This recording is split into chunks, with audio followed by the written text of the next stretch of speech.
तो हमने कंपनी वाला चैप्टर जो है स्टार्ट किया हुआ था और उसकी कुछ टर्मिनोलॉजीज, बेसिक टर्मिनोलॉजीज हमने लास्ट लेक्चर में भी कुछ डिस्कस की थी और उसी को कंटिन्यू करेंगे।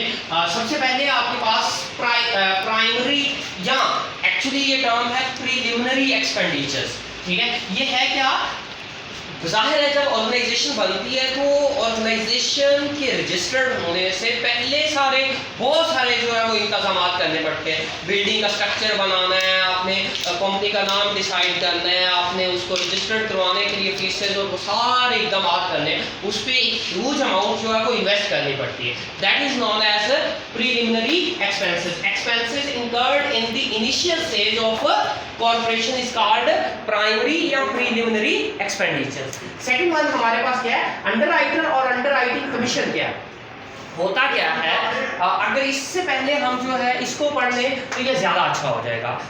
जब हम शेयर्स इशू करते हैं तो हमने जो है वो लोगों को ऑफर करना होता है एक न्यूज़पेपर के थ्रू। हम न्यूज़पेपर में ऐड देते हैं, लोगों को कहते हैं कि इस डेट से पहले जो लोग शेयर्स खरीदना चाहते हैं एप्लीकेशन प्लस उसकी अमाउंट इस बैंक में जो है वो सबमिट करवाते हैं, ठीक है। लोग एप्लीकेशंस और अमाउंट सबमिट करवाते हैं। जब क्लोजिंग डेट आती है तो हम वेरीफाई करते हैं कि कितने लोगों ने अमाउंट सबमिट करवाई थी और कितनों ने जो है वो नहीं करवाई, ठीक है। तो फॉर एग्जांपल अज्यूम करते हैं कि हमने लोगों को ऑफर किए हैं 1000 शेयर, जिसको हम क्या बोलते हैं, इशूड शेयर बोलते हैं, कल भी हमने पढ़ा था, ठीक है।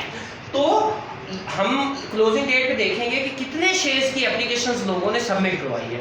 अज्यूम करें कि अगर तो 1000 शेयर्स की ही एप्लीकेशन आई है तो देन तो ओके, ठीक है, that is known as subscribed shares, ठीक है।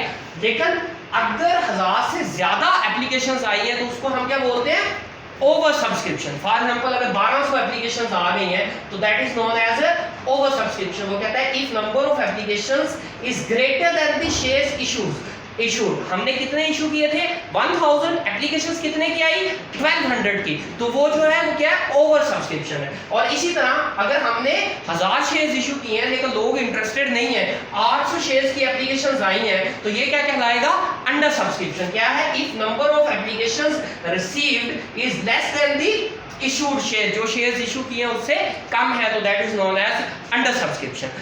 अब इन दोनों का तरीकेकार क्या होगा, जाहिर है जी हमने 1000 शेयर्स इशू किए हैं तो हम लोगों को देंगे भी 1000 शेयर्स, तो बाकी एक्स्ट्रा जो लोगों ने 200 शेयर्स के पैसे जमा करवाए उनका क्या होगा, तो फिर उनको वो हम अमाउंट जो है वो रिटर्न कर देंगे। उसकी मेथडोलॉजी कुछ भी हो सकती है। हम ये भी कह सकते हैं कि जो 1000 शेयर्स की एप्लीकेशन पहले आएगी उनको शेयर्स मिलेंगे, बाकी 200 को नहीं मिलेंगे। या ये भी कह सकते हैं कि अगर एक बंदे ने 100 के लिए अप्लाई किया है तो उसके हिस्से में जितने 1000 के हिसाब से आते हैं, 70 आते हैं, 80 आते हैं, तो उसको उतने मिलेंगे, बाकी नहीं मिलेंगे, बाकी उसको पैसे रिटर्न हो जाएंगे, ठीक है। और लेकिन अगर अंडर सब्सक्रिप्शन है, हमने शेयर्स कितने इशू किए हैं, 1000, लेकिन लोग इंटरेस्टेड नहीं है, उन्होंने 800 या इससे कम की एप्लीकेशन सबमिट करवाई है, तो देन हम क्या करेंगे, इसको हम क्या बोल रहे हैं, अंडर सब्सक्रिप्शन। तो देन एक बंदा या एक अदारा वो हमें गारंटी देता है कि अगर आपके शेयर्स जनरल पब्लिक ने परचेज ना किए तो मैं परचेज करूंगा। उस बंदे या उस अदारे को हम क्या बोलते हैं, अंडरराइटर बोलते हैं। क्या है, अ पर्सन और an organisation that guarantee the company that if issued shares are not purchased by general public that will be purchased by him, वो परचेज करेगा। नॉर्मली बैंक होता है, वो गारंटी देता है कि अगर आपके शेयर्स किसी ने ना खरीदे तो मैं खरीदूंगा। तो अब वो 200 शेयर जो कम है वो कौन खरीदेगा, वो बैंक खरीदेगा, ठीक है। उसके बदले में क्योंकि वो रिस्क ले रहा है ना कि अगर लोगों ने शेयर्स ना खरीदे तो उसको खरीदने पड़ेंगे, तो उसके लिए हम उसको कुछ एक्स्ट्रा कमीशन देते हैं, that is known as underwriting commission. For this he charge commission which is called underwriting commission, right? उसके बाद बचे ओवर और अंडर सब्सक्रिप्शन हो गया। हम जब शेयर्स इशू करते हैं तो वो उसकी पॉसिबिलिटी 3 तरह की हो सकती है। वो इशू एट पार हो सकते हैं, इशू एट प्रीमियम हो सकते हैं और इशू एट डिस्काउंट हो सकते हैं। सबसे पहले नॉर्मली पाकिस्तान में करंटली जो है एक शेयर जो है उसकी वैल्यू 10 रुपीज़ होती है। कितनी, नॉर्मली एक शेयर 10 रुपए का होता है। अगर हम उसको 10 रुपए में ही इशू करें तो उसको हम क्या बोलते हैं, इशू एट पार। क्या वो कहता है, a value assign to a share is called par value, ठीक है, उसको क्या बोलते हैं, पार वैल्यू। और if share issued at assigned value, यानी कि उसकी उसी वैल्यू पे असाइन की गई है जो कि नॉर्मली कितनी होती है 10 रुपये, इसी पे इशू किया जाए तो उसको क्या बोलेंगे, issue at par. Second one क्या है, इशू एट प्रीमियम।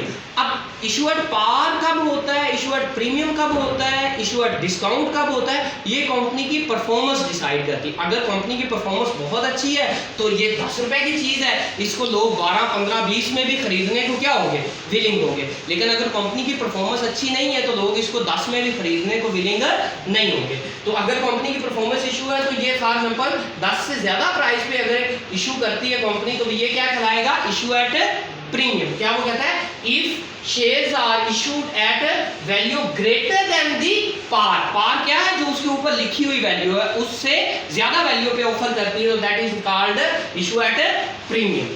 और अगर उससे कम वैल्यू पे इशू करती है, फॉर एग्जांपल 7 रुपए का या 8 रुपए का इशू करती है तो ये क्या कहलाएगा, इशू एट डिस्काउंट। क्या है, if shares are issued at the value less than the par it is called issue at discount. ये तीनों ऑप्शंस हो सकते हैं कंपनी के पास। जितनी वैल्यू है जो कि कितनी होती है 10, उस पे भी कंपनी इशू कर सकती है, उससे ज़्यादा पे भी कर सकती है और उससे कम पे भी कर सकती है। इसके डिफरेंट केसेस और हम देखेंगे कि अगर पार पे इशू करें तो उसको हमने कैसे रिकॉर्ड करना है, प्रीमियम पे करें तो उसको कैसे रिकॉर्ड करना है और अगर डिस्काउंट पे करती है तो उसको कैसे रिकॉर्ड करना है। नेक्स्ट ये दो छोटे छोटे कॉन्सेप्ट जो इनके साथ ही अक्सर मिक्स कर दिए जाते हैं।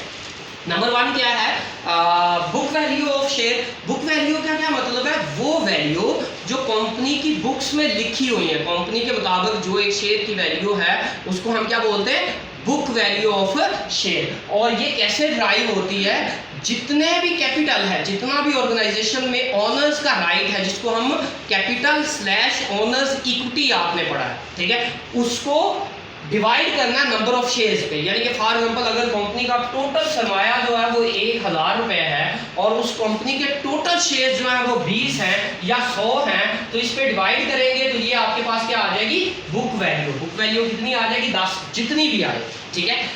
नेक्स्ट क्या है, market value of share. Market value of share क्या है, वो वैल्यू जिस पे मार्केट में करंटली शेयर्स सेल परचेज हो रहा है। मैंने कहा है कि इसका फॉर्मेट तरीकेकार ये होता है कि जब आप एक दफ़ा शेयर्स इशू कर देते हैं, जो लोग शेयर्स खरीदते हैं, स्टॉक एक्सचेंज पाकिस्तान में जो है वो एक अदारा है जो कि जिसको SECP हैंडल करता है, ठीक है, और उसका काम ये है कि उस स्टॉक एक्सचेंज में आप जो है वो शेयर्स खरीद भी सकते हैं, सेल भी कर सकते हैं। फॉर एग्जाम्पल एक कंपनी के इनिशियल पब्लिक ऑफरिंग जो है वो मैंने खरीदी, उसके बाद मैं आपको सेल कर दूं, आप तीसरे बंदे को, चौथे बंदे को, जैसे मर्जी सेल करते रहे। तो वो जिस प्राइस पे आप मुझसे खरीद रहे हो और आपसे अगला बंदा खरीद रहा है वो प्राइस क्या कहलाएगी, मार्केट वैल्यू ऑफ शेयर। किसी का सवाल हो तो पूछ सकते हैं। Thank you very much.